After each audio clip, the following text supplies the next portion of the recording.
Hello, everyone. Welcome to The Raid, the Gamer Access PC Gaming Podcast. I am your host, Bronson Fury, joined by Nick McCandless What's up, everybody? and Tony Taw. Hi there. How you guys doing? Doing well, staying very, very busy, but can't complain. Yeah, E3's coming up. Oh, yes. We are a month and a week away from the start of E3. Be freaking great. We will probably talk about PC games at E3. There will be PC things to talk about there. Yeah, they're actually having an PC gaming show there. That is so weird to think about. Like, well, you gotta think about it, dude. Like, PC gaming's back on the rise. Well, yeah, I mean, it seems really, really weird that it's happening, dude. It is happening. It's because, like, and the reasons are, because a lot of the biggest games now are PC only, and a lot of that has to do with the fact that they run on toasters. Like Hearthstone, League, Heroes of the Storm, like all those fucking games, like run on nothing. It's been such a thing for me. Like when someone mentions like PC gaming, I am always I always instantly go to like, oh, high-end hardware, da da da da. But then I remember like, yeah, the kind of bulk of what people play on PC is shit you can, play on garbage computers. So, what are the most popular games on PC? It's like all the Blizzard stuff. Well, that shit'll run on anything. Five Nights at Freddy's, like that'll run on anything. League runs on anything. With the exception of just, Anthony, what like really hardcore, like PC only games are like this needs extreme hardware? That isn't a multi-plat. Yeah, like you can only play that shit on PC. Civilization, maybe? Like, yeah, I could run that on my crappy old laptop. Yeah, so and it's turn-based, so you can kind of get away with some things. Yeah, like you don't need crazy frame rates and shit. I don't know, man. Like it's, for the enthusiast market that is paying for the high-end video cards and for the games for the multiplats to look way better, that is totally a great thing. But like the PC market booming has more to do with those games that run on anything than it does. I don't know. It just seems super weird. Like it could all be coincidence. But yeah, I mean, like, ever since I put my machine together, it's like everyone is getting freaking gaming PCs, and it's not. I'm not just talking about the staff. I'm talking about like there's so many people on my Twitter timeline that are either they haven't built a gaming PC in forever and they're building one, or people I wouldn't even expect to get a gaming PC are getting a gaming PC, and they're not getting as high end as I am. But some of these people are getting like $1,000 machines, and I'm just like, what's going on? Like PC gaming is like becoming a thing again. I think it has to do with the fact that like the consoles weren't as big of a jump this time. Like normally when we moved console generations, it was like, holy shit, look at this difference. And there's a difference. Like you look at GTA across the consoles and you think, oh wow, that was pretty big. You look at Destiny and a lot of games, you're like, oh, that was a good jump. But it wasn't like when the 360 came out where like, wow, you can't even get these visuals on PC. Like when the 360 came out in 05, it was like, whoa, this cannot be done on like, I had a high-end gaming computer at that time. Like it was high-end. That was a powerful machine for the time. And the 360 blew it out of the water. My current laptop, which like Anthony, by gaming PC standards, my laptop right now is like probably a mid-range machine, you would say. What mid-range PC? My PC. Your current laptop is a mid-range PC? Yeah. Overall power, Yeah.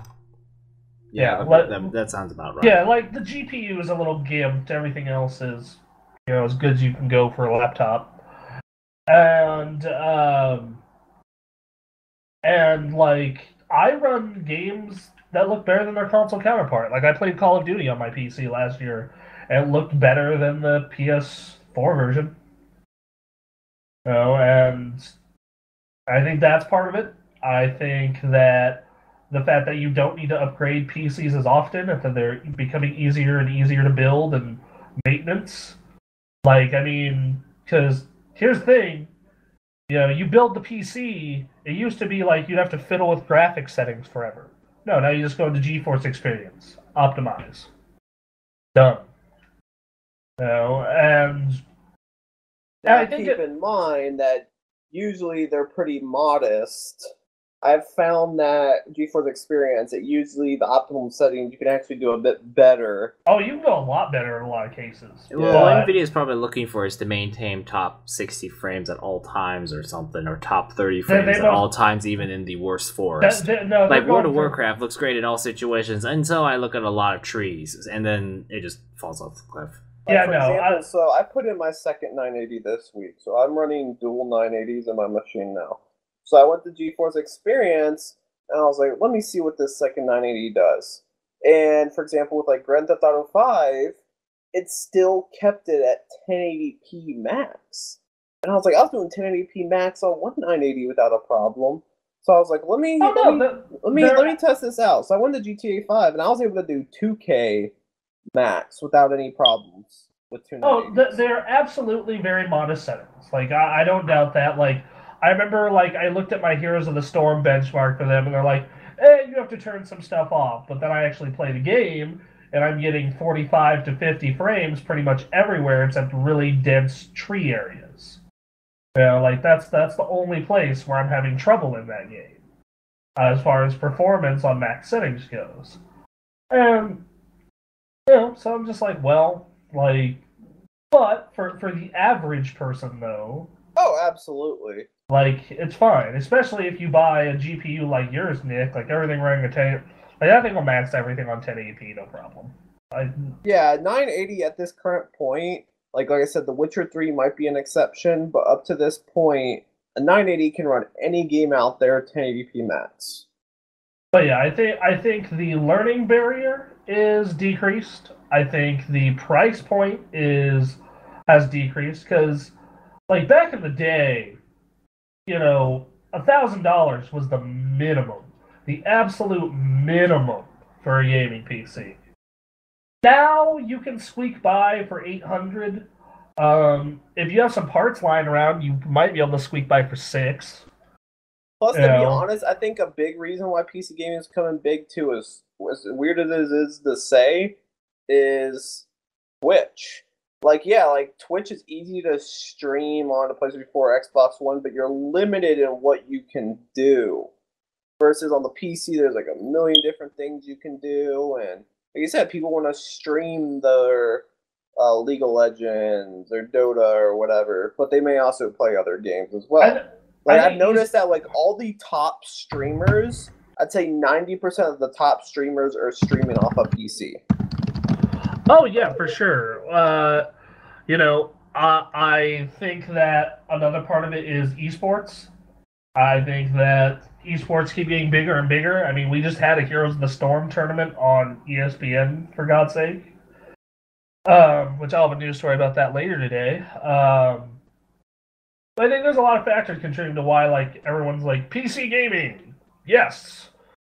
And then there's the fact that the games themselves are cheaper, and they're indie. The indie games on it are great, and they're cheap, and some of them never come to consoles.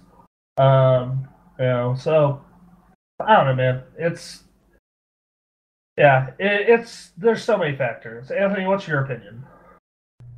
Well, I think one of the biggest reasons is Steam sales. I mean, seriously, you think about it. You could buy so many games on a budget of $50 for a Steam sale. Oh, you could get this for $5 or $3 or $1, and and Steam sales isn't like some tiny little unknown commodity. It is like something that just takes over the internet every single year. And it doesn't matter if you have a crappy computer, because if you have a crappy computer, guess what? You could probably buy Audio Surf. You could probably buy an indie game. And yeah, like there are tons Steam of great sales, indies. I think, is a huge part of it, because it's like, oh, PC gaming is so expensive. Really? Tell me, does PlayStation sell me Uncharted 3 for $5? Not for like until like years after. Does Nintendo sell me a copy of Super Smash Bros. For $10 with all its DLC, like 5 years after release? Nope. Like, it's like on PC, it's crazy like that. And I think that's probably one of the biggest reasons. Yeah, like right now, the Witcher franchise, like The Witcher has a deal where you can get the entire franchise. I forgot how much. It's ridiculously cheap though. Yeah, you can get The Witcher for $1.50 and The Witcher 2 for $3 on Steam right now. That's crazy, Anthony.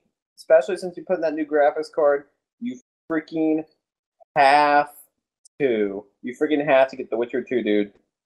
Freaking $3. Yes, but The Witcher 3 is coming out soon. Very soon. Yeah, but at least give it at least give it a shot though. $3, man. That game gives you an hour of entertainment. It's worth it. Yeah, that's the thing about the Steam sale, right? It's like, I bought Skyrim for half off. Or, I bought Skyrim for $2. It wasn't actually half off, but you think about it. I paid like only $30 for it, and I only played it for 5 hours, and yeah, but still, even then, that's $30. We're talking about $3. We're talking about less than the price of a coffee, dude. I know. Like, trust me, it's worth it. Think about it, guys. $3, It's like you go out to lunch. Like, let me propose this. It's like, let me propose this. So, would you like to enjoy a decent lunch for like $10 that will only fulfill you for only 6 hours out of your day? Or would you like to spend that on a game that could last you 60 hours in a month? Exactly. Value. And that's the thing that I'll keep going back to PC gaming. Yes, PC gaming is not very good value when you consider how many parts you can shove the initial cost. Things. Like the initial cost is way too much, and not to mention, like, hey, somebody tell me the difference between a P67, H67, Z67, Q67, and H61 chipset. Oh, you gotta find out that this socket is this socket, and this cooling system works with this cooling system, and then you gotta figure out how to install the drivers to your Windows and updating the drivers and making sure everything works perfectly. And oh, what if your computer catches a bit of an iffy virus and you gotta fix the whole thing? Oh, look, SSDs. Which SSD is right? Which SSD is not? What about boardable drives? What about RAM? What about overclocking? What about power supplies? What about cases? It's just overwhelming.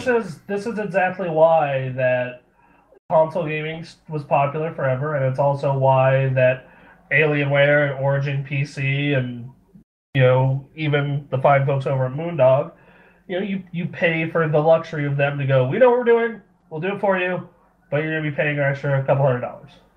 Right. Like that. I mean, that's basically what's happening. And in some ways that's almost better, because you're like, yeah, there are a lot of advantages to building a PC rather than buying. Namely, you save a shit ton of money. But, like, man, the fact that most PC manufacturers have a warranty, and most of them most of them have a really good warranty setup. Most of them, build their machines to perfection, pretty much. Like working with Moondog and owning an Alienware and seeing people with Origin PCs, like the way those things are built is fucking awesome. You guys, to put this in perspective, like Anthony, you saw the pictures I took of the inside of that case, right? When I was over at Moondog? Yes. Like, goddamn, right? Like, that was one of the best, wired, I couldn't do that cable management, myself. I don't know about you guys. you know, like we all probably could. Yeah, mine. I'm actually very impressed with what I did. I mean, I'm not saying it's super fantastic, but I mean, thankfully my case makes it very easy because it has the two-sided panels. So one panel I can pull off, and I can run all the cables to the other side so you can't see them. So mine's pretty clean, done pretty well. But yeah, I mean, I've seen some of like the Origin PCs, and it's like, oh my gosh, it's insane, like how good they are at that. So insane. Like you look at it and you barely see any wires, and there's like just like a ton of empty room, even though there's a ton of crap in it. Like it's super impressive. Yeah, it's so fucking crazy to like see the inside of those things, right? Like, I mean, you go look at Origin or like Alienware's new cases with the way they have everything set up is like, holy shit. You know, like this is amazing. But like I said, you pay a premium for that. Like, you know, Anthony and I did this thing. It's like, well, if you were to go through Alienware or build it yourself, like Alienware was, I think, $300-400 more expensive. You know, granted, you get a warranty with that, and you get, you know, if it breaks, they'll send people to your house to fix it, and so on and so forth. But you're still paying you know, you're still paying a premium. Wait. Well, let's be honest. If you know what you're doing, build your own system. If you know what you're doing. Or if you're willing to learn to know what you're doing. Yeah, you know, if you're willing to know what you're doing and build it exactly the way you want it. I mean, think about it. That's like one of the things that you can feel pretty awesome about is building a system exactly the way you want it. You pick the exact parts you want, the exact cooler you want, the exact case that you want, the specific brand that you really desire. I think that's one of the fun things about building your own PCs is there's so many different parts to choose out there. You pick what you want. That is definitely one of the good parts about it. You know, like, and then you can come up with like some really amazing stuff, like my computer case, for example. I sent you guys the picture of it. Oh man, it is amazing. I managed to fit all of that in such a cramped little case, but I would not do it again. I will take reasons I'm buying a giant ass case next year for $500. No, like in February, Ray is gonna be building his machine, and I'm gonna probably be building mine in summer. And I look at it and I'm like, damn, this is a like the more I look at it, I'm just like, why would you get a small case unless you absolutely have to? Like that's well, there's certainly kind of a bit of beauty to a small case. For example, it's like fitting all that power into something that small is kind of cool. And for a time being, yeah, it kind of makes sense. But obviously, if you want performance and you want it to be easy to work inside, then you need space for sure. Yeah, because like sometimes mini ITX can be a beautiful thing. Yeah, like no, I've seen some really good mini ATX builds. Like that, no doubt about that. But I've also, with mini ATX builds, is the fact that you have to cram all that crap in a tiny space, and it's easier to break stuff. And generally, it's not something I encourage people to do unless you A, know what you're doing, or B, are just really slammed for space in your house. So, right. But everyone's different. I know. Like over a year ago when we were first planning John's build, he's like, well, I'm only willing to spend $600. You know, I was looking at those mini ATX cases because they're cheaper typically. But yeah, I don't know. PC is hardware fun. Anthony, you bought a new part recently. I bought a new power supply. I said, oh, I'm not going to change anything more in this system. Yeah, just right. Cave and get a new case. Look, no. Yeah, do it after you. Look, I've just decided enough's enough. Like, I've decided enough is enough at this point. Like, honestly, I have just built a brand new system without the case and the motherboard, and I'm like, you know what? Yeah, I'm just kind of done at this point. It's like, this is the best I can do, and I am not building a new system. So what happened was that obviously I got a 970, and I thought, yeah, calculation says my power supply should be barely able to keep up with this. And for a time being, it did. And and it was true. There was a reason why I said my system hasn't exploded yet. Now, I didn't say that my computer exploded on my desk and, you know, set my desk on fire, putting my PS4 and Wii U in imminent danger or anything, but it started making some electrical buzzing noises, which tells me that's bad. Because, let's be honest here, when your power supply can't keep up and it starts breaking down, it can screw up your entire system. So, bought a new power supply. Seasonic X Series 650 watt power supply. And pretty high quality stuff. Isn't any bigger than my old one, so it fits in my case just fine. Had to do some really crazy wiring, like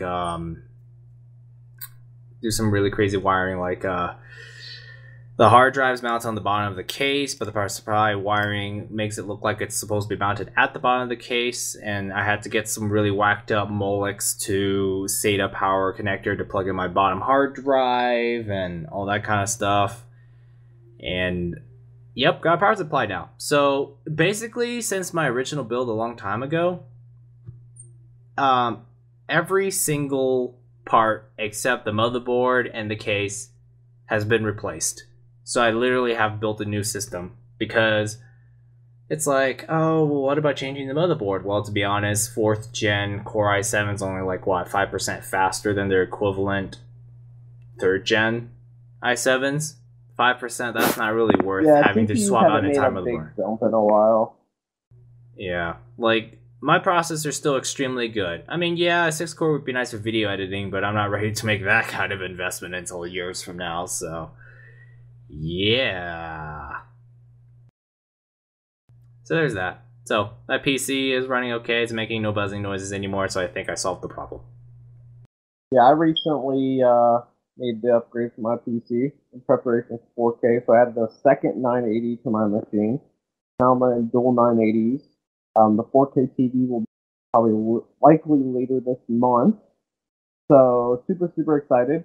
For my research, I won't be able to do The Witcher 3 in 4K, but I should be able to run it in 2K.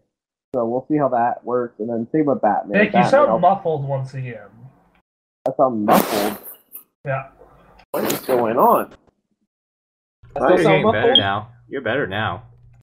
Okay, that's weird. But anyways, so yeah, I added my second 980 to my machine.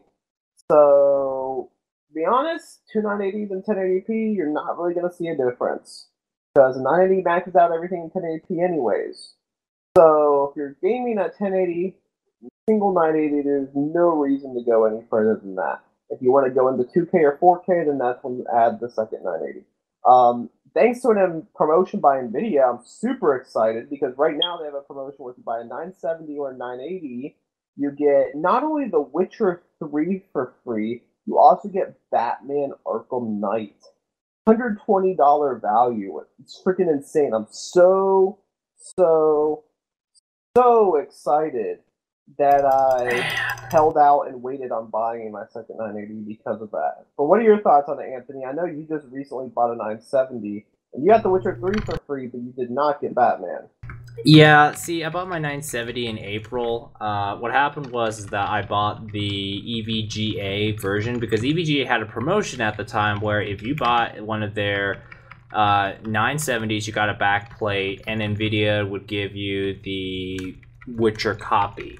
So the backplate was like a $40 value. So, you know, alright, the backplate, while I don't really know if the backplate actually does too much to the whole video card, it's still kind of a nice thing to have, considering the 964GB has one. But I'm not really too burned down, because my friend's going to sell me his PS4 copy from his Batman bundle when he gets it in June. So I still have a way to play the game, but I just won't be able to see how good it looks on a 970. That's the only difference. Right. Because let's be honest here, a PS4 controller, aside from the touchpad functionality, yeah, you can just plug a PS4 controller into the PC and go. It's amazing. I love that.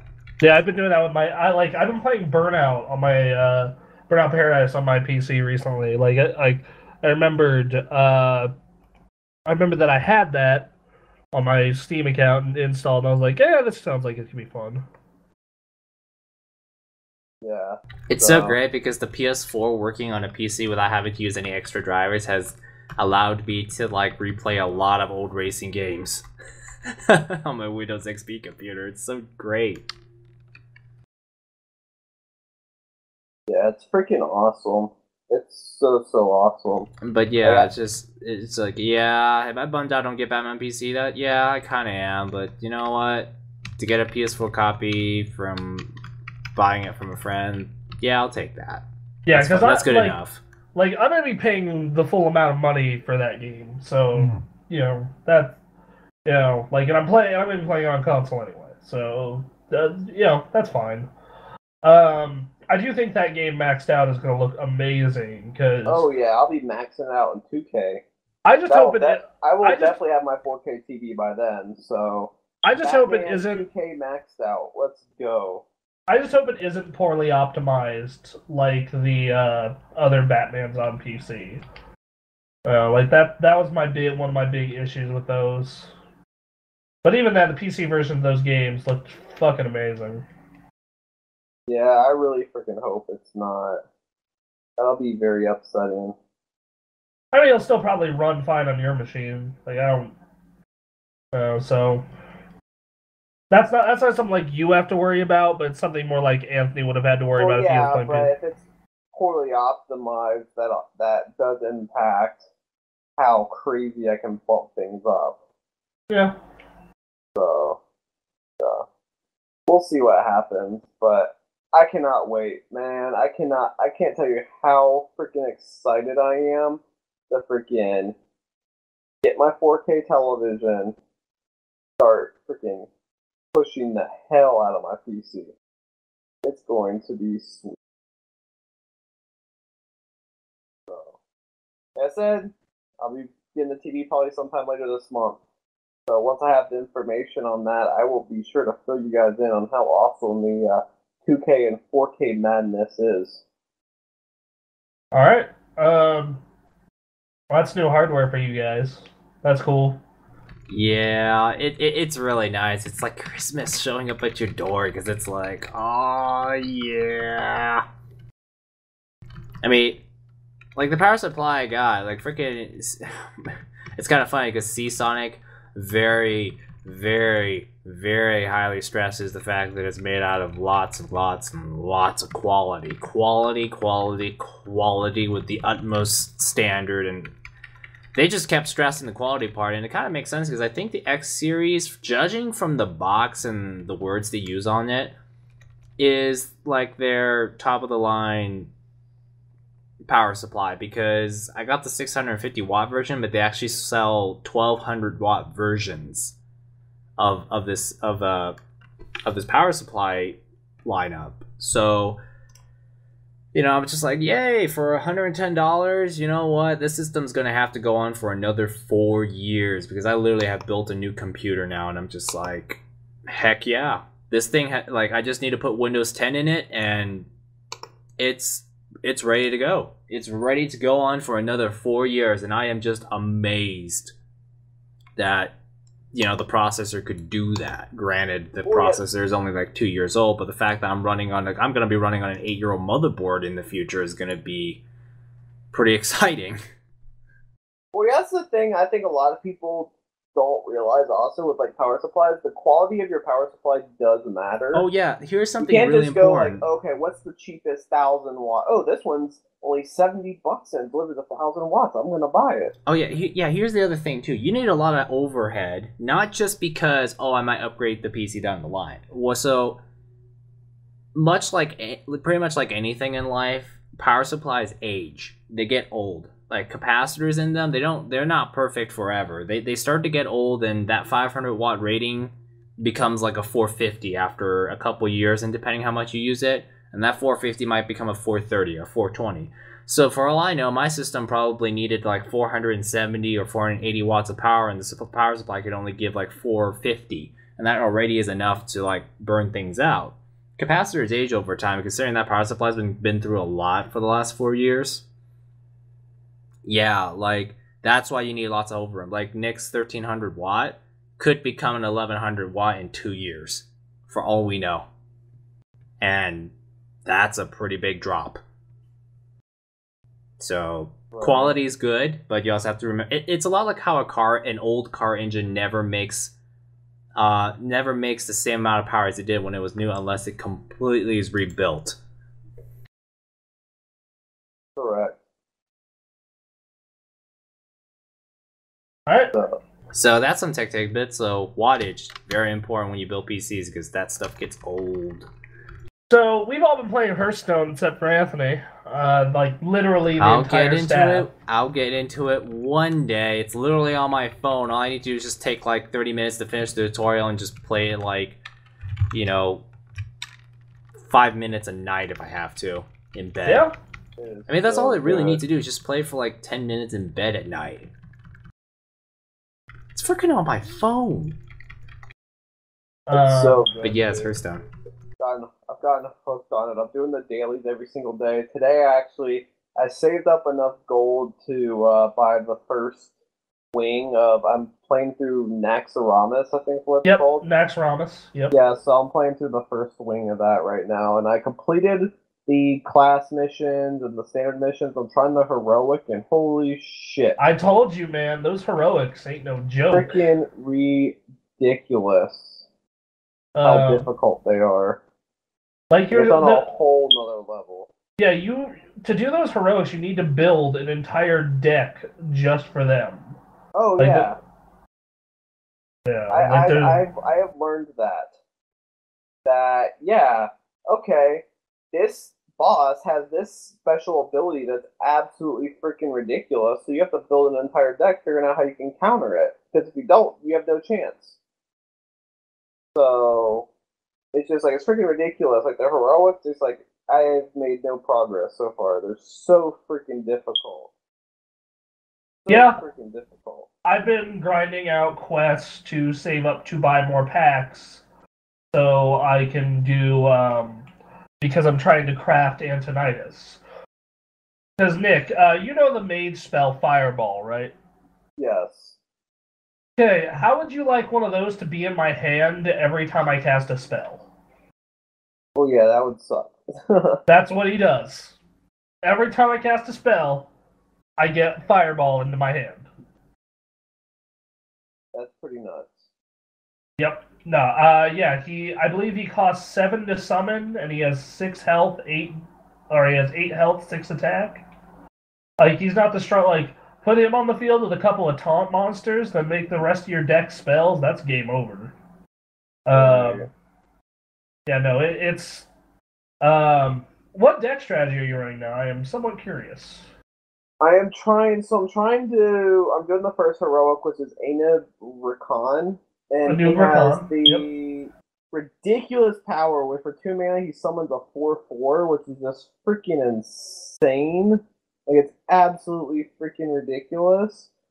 So I'm trying to figure out which strategy is gonna work. I tried Mage with like all the spells. I couldn't get that to work, but now I'm trying to get like I'm working with Shaman, because with Shaman he has like all those like wind Fury, with wind furies and stuff like that. Because the thing is, when you're doing these heroics, not only are they super difficult, but they have 15 additional health, which makes things unbelievably hard.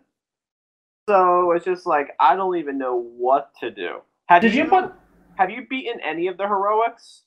No, but I've helped Ray with his, because he bought Blackrock Mountain, and he wanted help.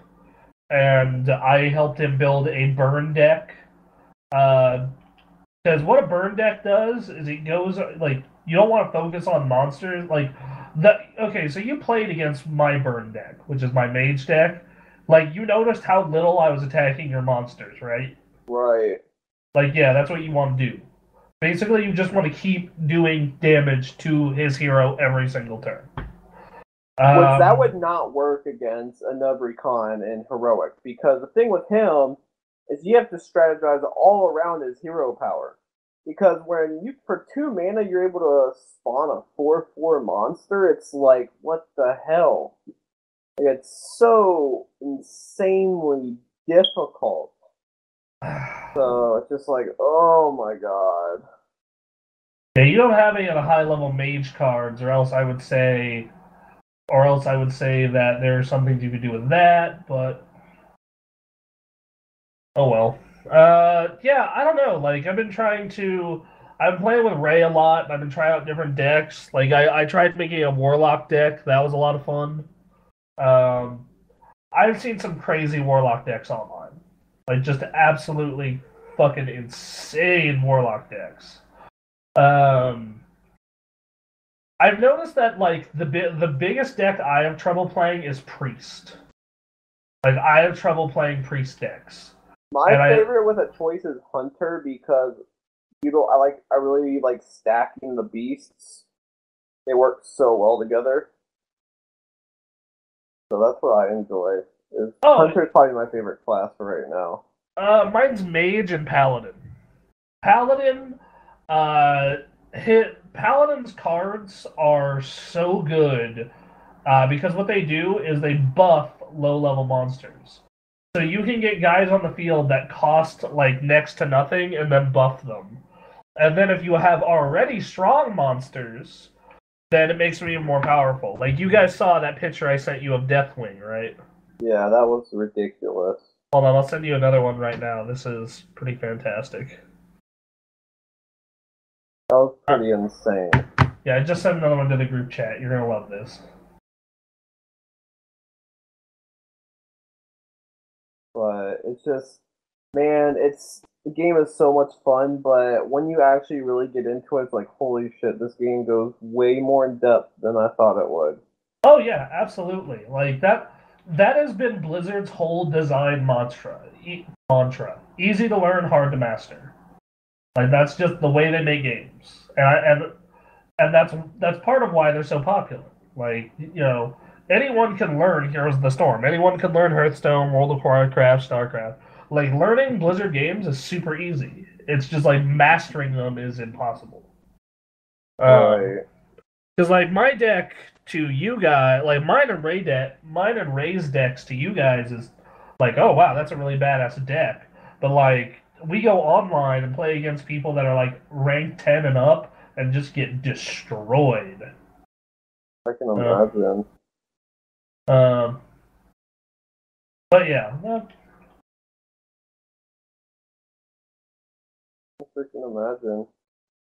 But yeah, I mean, yeah, it's a lot of fun. It's just, man, these heroics are gonna be the death. I mean, they're gonna be the freaking death of me trying to beat these things.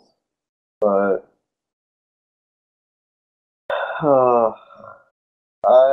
part of me is just like, yeah, I think I just don't have the cards to do it. Maybe I just need to grind and actually buy some packs to get better.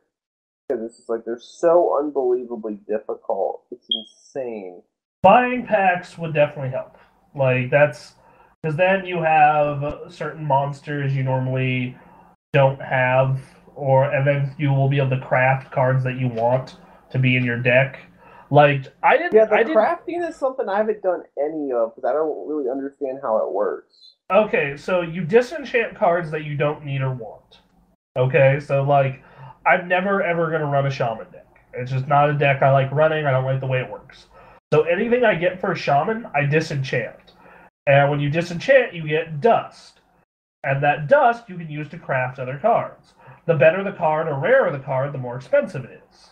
And where do you go to craft those cards?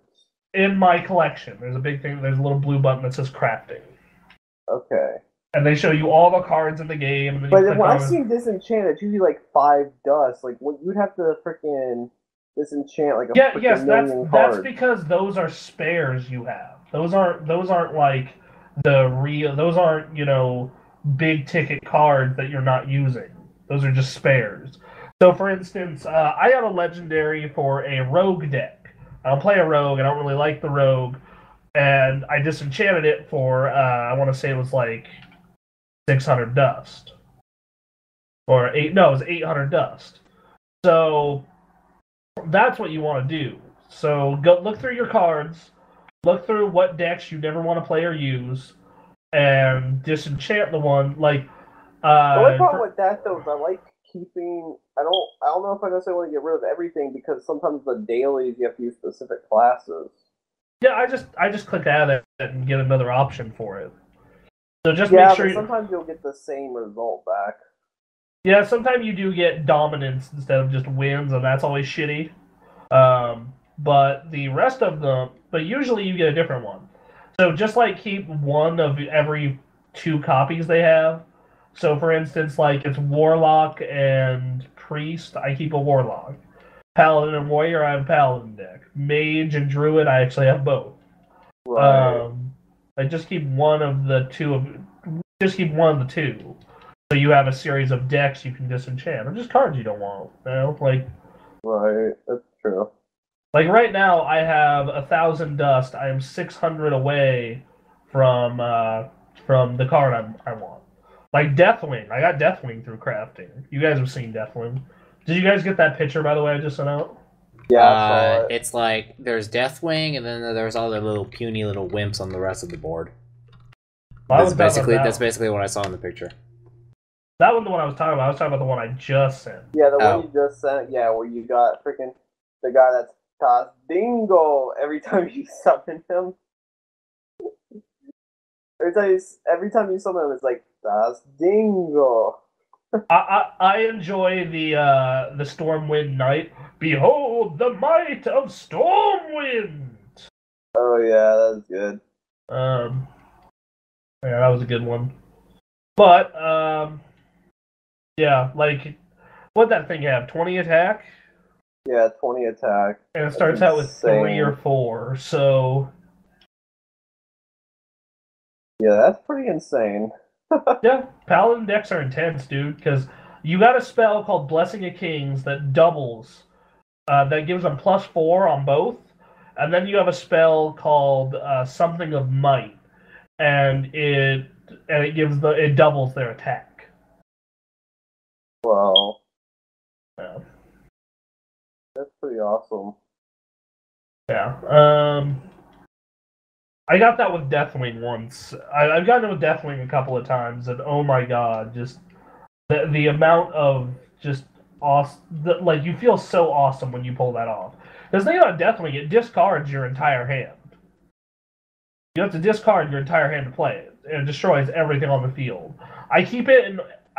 Unless I absolutely can't put it in the deck because of room, I keep it in every deck because he is literally well, I'm boned, Deathwing. Like that. That's how I use him. Right. And it works surprisingly well. But like I have clearly. yeah, like I wait till the absolute last possible second. So I'm like playing a mage. It's like okay, they use 1 polymorph. I know they have 2. You know, like okay, I'm playing a hunter. Well, I know I don't want to wait for. I want them to use their traps. So yeah, I don't know. But yeah, Anthony, it's a lot of fun. But Anthony, soon you'll play Anthony on it. Yeah, we do. And Bremen. The girls already play it. We need to get the whole staff on Hearthstone. It's free. It is free and runs on everything that is less than 10 years old or whatever. How old? Yeah, releasing it on the iPhone is what really made the game skyrocket, like literally overnight. Well, yeah, the fact that it's on basically 95% of devices, because I don't know if it's on Windows Phone. Yeah. I don't think it is yet. But it's on Android and iOS. So that already covers about 95% of the phones out there. Yeah, it's. Yay. I mean, and the portability of it. I think that's what's big too, is the fact that you can play it no matter where you are now, as long as you have a semi-decent internet connection. Yeah, I'll play it on the drive to work. I'll play it. I'll play it. I play it like everywhere now that it's on the phone. I'm gonna get a tablet soon. I'm aiming for what I'm aiming for the tablet is sometime in July probably, and I next to reading books, that is why I'm most excited. Oh, so yeah, Hearthstone, man, it's awesome. I've been pushing that game for like months on everyone that I know. Like I tell them, Yeah, it's free. It's very much worth it. Yeah, like everyone I know, I'm like, no, it is free. It is awesome. It is free. It is awesome. It is free. It is awesome. I tried to defend it during Game of the Year awards, but John wasn't that deep into it yet, and Tori wasn't either at the time. So, like, they're like, oh, it's a cool card game, but like once you start going deep down the rabbit hole, like that game just becomes addictive as hell. And yep, I can speak firsthand to that. Nick is not into card games, but he's playing Hearthstone. Yeah, like last night I got a daily. It was the daily was to spectate. So I'm like, okay, Bronson, John, anyone, I need you to play, and I need to spectate so I can get this free pack. So it's a blast. Yeah, that I game. highly recommend checking it out. Yep. News. What's the first? Oh wait, Anthony? Have you been playing anything on PC? Have I been playing anything on PC? I'm raiding right now.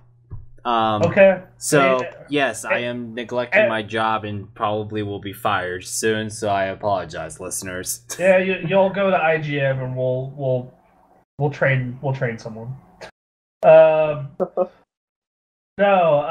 Yeah, I've been. But yeah, PC games I've been playing, Galactic Civilization beta, I guess. Yeah, that you put a preview of that out. How was that game? Like, I can't find really any features that really stood out, but it's a beta. Yeah. It says for testing purposes only. Yeah, I couldn't find much special about it, but to be honest, there was no campaign, there was no instruction manual. It was a testing beta, so. But the good news was there wasn't anything broken, so who knows? It could be good when it comes out, or has the potential to be good, I should say. Other games that I played, yeah, well, it's Final Fantasy XIV as usual, and that's it.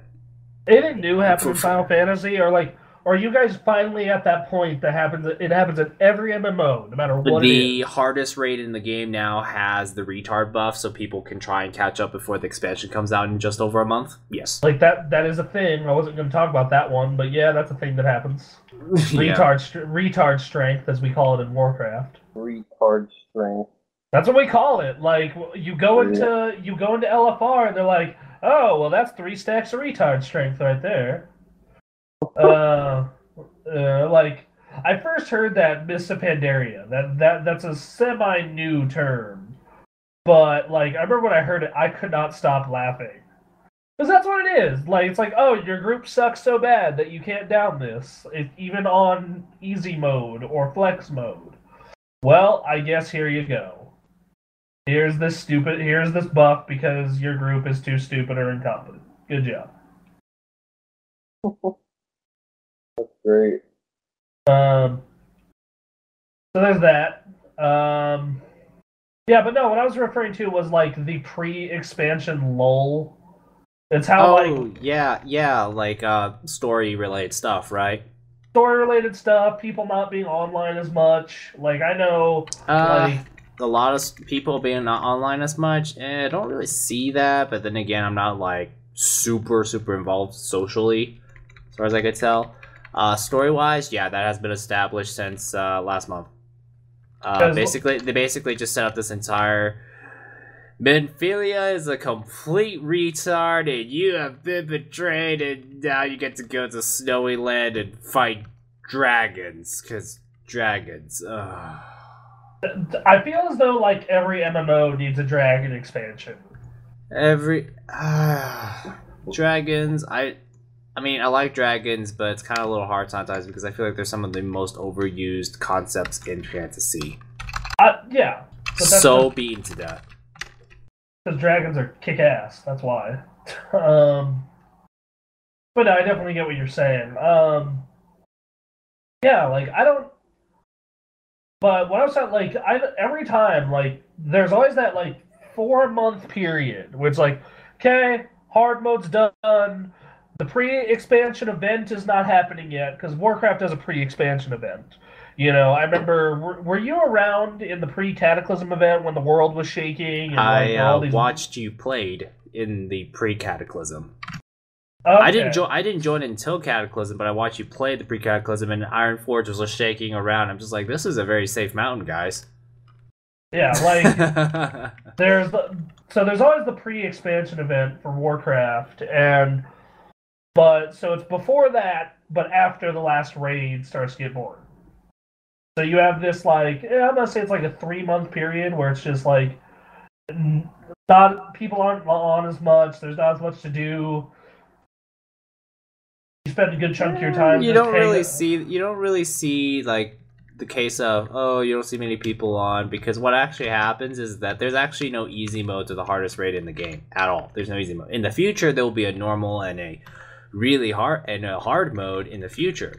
But currently, the hardest mode is the hardest mode. So actually, to be honest, only like maybe 1% of an entire server has actually finished the hardest raid of the game. And even though there's a retard buff, most of the people I see are actually still around because they haven't finished the hardest mode, because there is no LFR version of this except for the retard buff that just came out. This is like vanilla Warcraft back in the day, where it's like, well, if you haven't done Nax yet, you're still playing because only 2% of guilds have down Nax because it's mega hard bullshit. This game has quite some vanilla WoW qualities, which I guess is why some people are drawn towards it. I can definitely see why. Like, I can definitely understand why that is. I like, you could like name a lot of stupid things, like you had to build your own group by asking a party chat. This game had that problem, and then they realized that there's now a party finder. Yay, party finder! Oh my god, I don't think you can get me to play an MMO that doesn't have party finder in it. I don't have the time to sit in Ironforge for, you know, extended periods of time, looking for group Ubers, no more hunters, or looking for group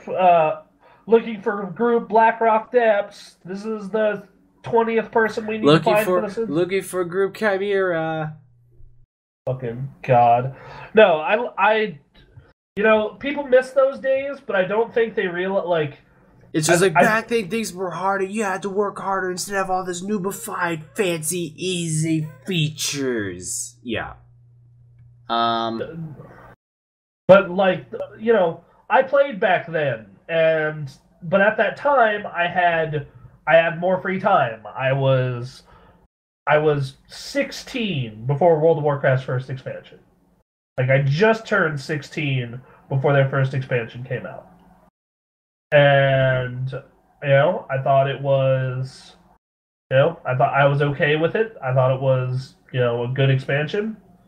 But I was the most done with, I was so absolutely finished with that game at that point if it didn't evolve. And I think back to that time, and I'm like, I had infinite free time. So, because, you know, you're 16 and outside of your sports and schoolwork, you have a ton of free time.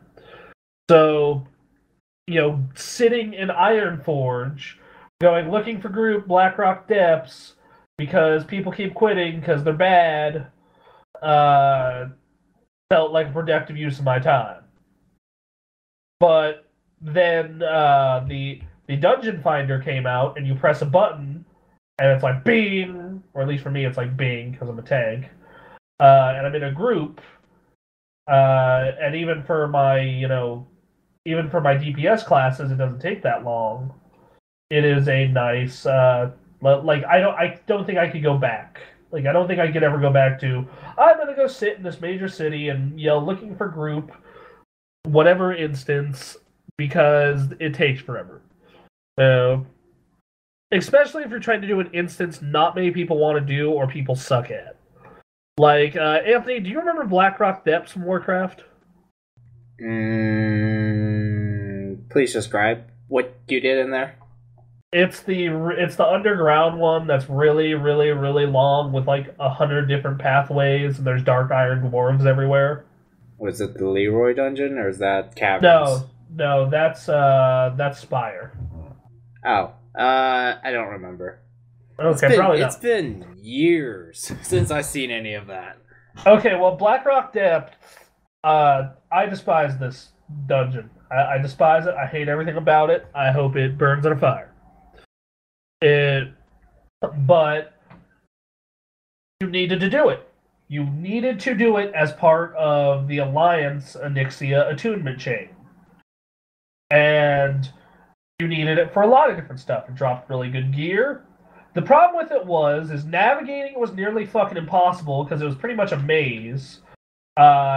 Everything in there required a lot of teamwork to kill. And it was a mini raid. It was basically a 5-person raid.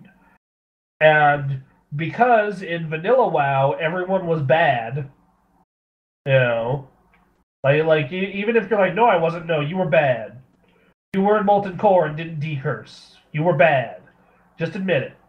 It's okay. It is okay to be like, I was bad in vanilla WoW. Because you know what? Everyone was bad. Man, yeah. Yeah, like you probably have your whatever that game's vanilla equivalent is. Like a dungeon that just punishes people, or like a raid? Of both, because I remember in Molten Core, you need to kill this trash mob, these pack of enemies all at the same time, or they come back to life, and people just could not understand this for the life of them. To stop doing damage to one and target another and don't do any AoE damage or they won't die together and they'll keep respawning until we all die. Or okay, you need to decurse on this boss, mages, or else we will all die. Because at that point most things were tank it and spank it, as it's called. And you didn't really have to put that much critical thought into it. So back in the day, just everyone was bad, and it was a lot easier to be bad because more fights. You need there were more people in a group. It was 40-man raids, but I would say only about 25 of those people had to be useful. Yeah, I'm trying to think of a fight in Final Fantasy XIV that was like that, where literally everybody's you gotta do this or else it fails. Mechanic heavy fights, you mean? No, those are in Black. I'm just talking about how because they're new to MMOs and they're new to this style of game, they don't understand the concept of them having a specific job and they need to stop doing damage or stop healing. Oh, actually, I don't know if I really see that. I kind of see more welcome to Final Fantasy XIV. Your World of Warcraft taking logic doesn't 100% apply here. It does if you played vanilla. Freaking early, it's not so bad once you're level 50 and you're oh, I've got so much gear, aggro comes to me. No. No, in this game, when it first came out, it was certainly very different because, it wasn't too different. It's almost a WoW clone. You might as well just call it a WoW clone. But the tanking in this game is different because you lose aggro a lot more easily than you do in WoW. Or at least Cataclysm in WoW, in my memory. Because you're working really hard, and the DPS have to understand that they have to attack the same target as the tank. You can't just have DPS just attacking different targets, because then it's really easy to lose aggro, and tanks don't have enough abilities or mana to regain aggro, and then it just becomes a giant headache, etc., etc., etc., etc. That was WoW in its early days, but then tanks had you remember Sunder Armor or Devastate for Warriors. I think so. Yeah. That spell in vanilla became broken after they patched it because you could put up a bunch of stacks of that and then just have aggro for the rest of the fight. I knew tanks who went like there were some bosses where tanks would take and they wouldn't have to move for certain bosses because once again it was vanilla. Mechanics weren't like they are now. And there were some fights where you wouldn't have to move. So the boss would take the tank would take the boss where he needs to be, and then go AFK once he has what was defined as sufficient enough aggro that no one will pull him.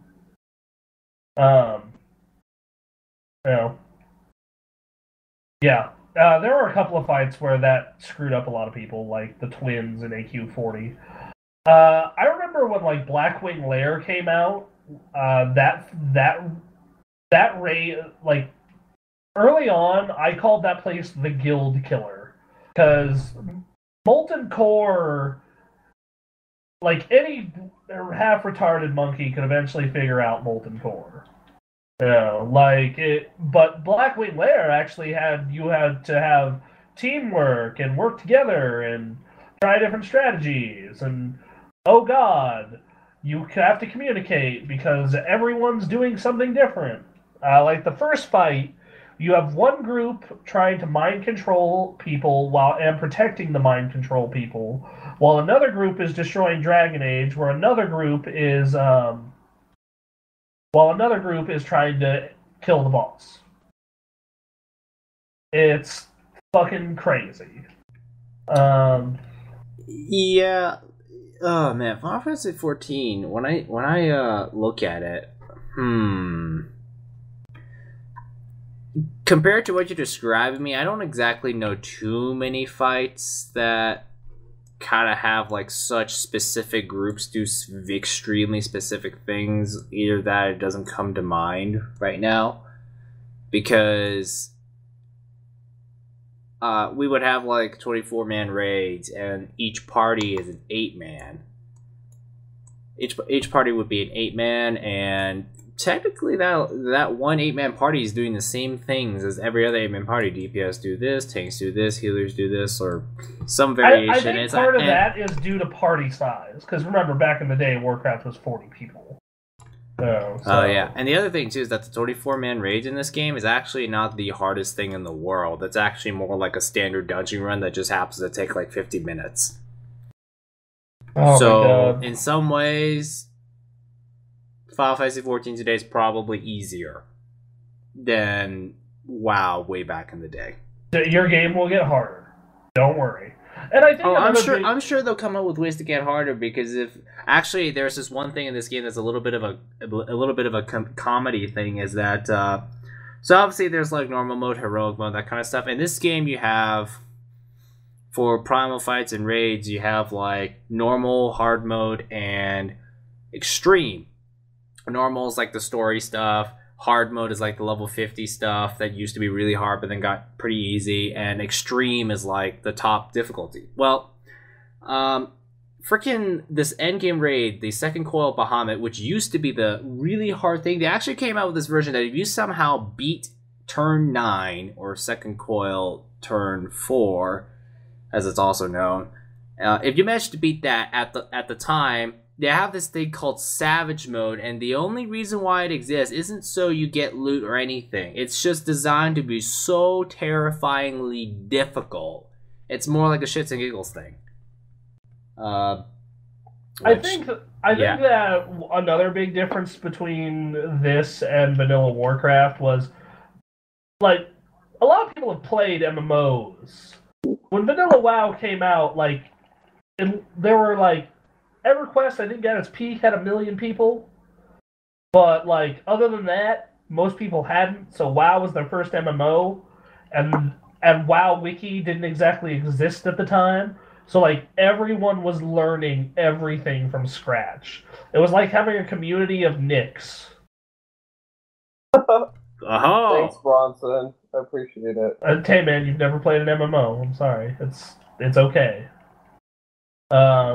But that's what it would be. A community of no one who's ever played an MMO, and you'd be in these goddamn parties where it's Do this. How do I do that? It's in this. It's on your ability bar. What's it called? Oh yeah, I've had that before. I think one of the great things about Final Fantasy XIV is that I personally feel that they did a very good job with the difficulty curve of the dungeons, because they start off so easy that you could like spam the completely wrong healing move and still somehow everyone still lives, even though you are spamming AoE when you clearly are just wasting away on your mana, and we all just stand there and just stare at you and just be like, are you okay? You seem a little high on AoEs today. But the difficulty curve gets it to the point where you actually kind of need to figure out things as you go along. So yeah, it feels a little bit steep, but I felt like back when the game was new, me being sorta into Cataclysm but never really rated, I was like, you know what, this game's tanking is pretty darn difficult, but you know what, the difficulty curve is fine. Yeah, that's kind of how I felt about Vanilla WoW. Like, there's this instance known as Scarlet Monastery that changed for Cataclysm, so you never got to see the original version. But it was 4 wings, and it was a 5-man. It was kind of like the first 5-man where your group had to really communicate. And if you did though, there was a lot of really good loot for that. Like if you were a DPS, a melee DPS, which, laughing, that's funny to everyone who has played that game, because back in Vanilla WoW, only certain specs were actually viable for rating. In fact, it's probably to list the specs that were viable instead of the ones that weren't. Like, if you played the warrior, you pretty much had to tank. That kind of changed towards the end of Vanilla, but for most of Vanilla, if you wanted to play a warrior, you were tanking. If you wanted to play a mage, frost or get the fuck out. If you were a druid, you had to heal. But Arcane's boring. G-kick. Yeah, but frost is boring. I want to be arcane. G-kick. But what else was there? Oh yeah, if you want to be a paladin, you were probably healing as well. If you wanted to, let's see, if you were a druid, you were probably healing. If you were a priest, very good chance you were healing. Warlock, I forgot what Warlock spec'd into. If you were a hunter and spec'd into Beast Mastery, you were stupid as hell. Also, because they didn't, very rarely would they say gears for specific classes. They would often, oh, hunters can use everything male and below. So hunters would roll on everything. And hunters could use all weapons